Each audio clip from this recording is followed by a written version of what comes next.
অনুপ্রবেশ ইস্যুতে আবারও আমাদের রাজ্যের বিধানসভা উত্তাল। বিজেপি বিধায়করা তারা রাস্তায় নেমে প্রতিবাদ করছেন, বিধানসভার বাইরে দাঁড়িয়ে বলছেন অনুপ্রবেশ ইস্যুর জন্য আমাদের রাজ্যের জনবিন্যাস পাল্টে যাচ্ছে, কর্মসংস্থান হারিয়ে যাচ্ছে। পেটের ভাত, মাথার ছাদ, হাতে কাজ, নারীর সুরক্ষা, সামাজিক সুরক্ষা নিয়ে এই রাজ্য সরকার ছিনিমিনি খেলছে। এই মুহূর্তে ছবিটা দেখুন। বিজেপি বিধায়করা তারা বিধানসভার বাইরে বেরিয়ে এসে রাস্তায় দাঁড়িয়ে স্লোগান দিচ্ছে। তারা বলছেন যে গোটা রাজ্য জুড়ে জনবিন্যাস পাল্টে যাচ্ছে। এই রাজ্যের যারা আদি বাসিন্দা, যারা বাঙালি, তারা সংকটের মধ্যে পড়ছে। পেটের ভাত, মাথার ছাদ, হাতে কাজ, নারী সুরক্ষা, সামাজিক সুরক্ষা নিয়ে ছিনিমিনি খেলা হচ্ছে। রোহিঙ্গাদের রাজ্য তৈরি হয়ে যাচ্ছে আস্তে আস্তে বাংলা। কি বলছিলেন তারা? শুনুন।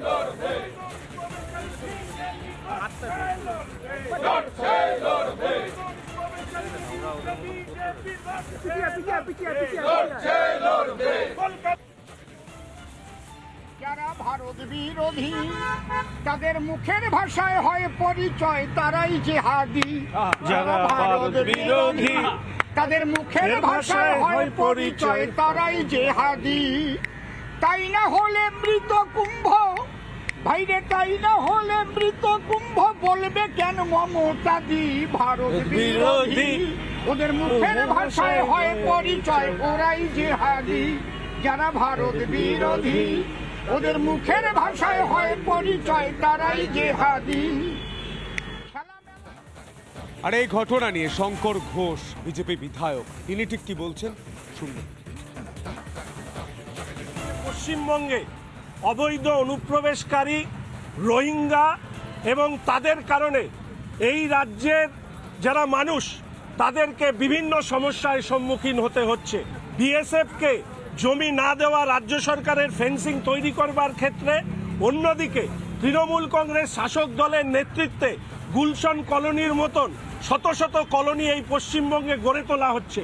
অনুপ্রবেশ আমাদের রাজ্যের জনবৈচিত্র্যকে পরিবর্তন করছে এবং পশ্চিমবঙ্গে আজকে হিন্দু উপাসনা পদ্ধতি, আচার পদ্ধতির উপরে যে আক্রমণ হচ্ছে তার পেছনে এই অনুপ্রবেশ একটা বড় কারণ বলে আমরা মনে করি। দ্বিতীয়, আপনারা জানেন সাম্প্রতিক কালে কলকাতায় একের পর এক খুন হত্যার মতন ঘটনা ঘটেছে এবং দেখা যাচ্ছে কলকাতায় বৃদ্ধ বৃদ্ধাদের অত্যন্ত আতঙ্কের মধ্যে তাদেরকে থাকতে হচ্ছে। কলকাতাকে আতঙ্ক নগরীতে পরিণত করেছেন রাজ্যের মুখ্যমন্ত্রী তথা পুলিশ মন্ত্রী মমতা ব্যানার্জি।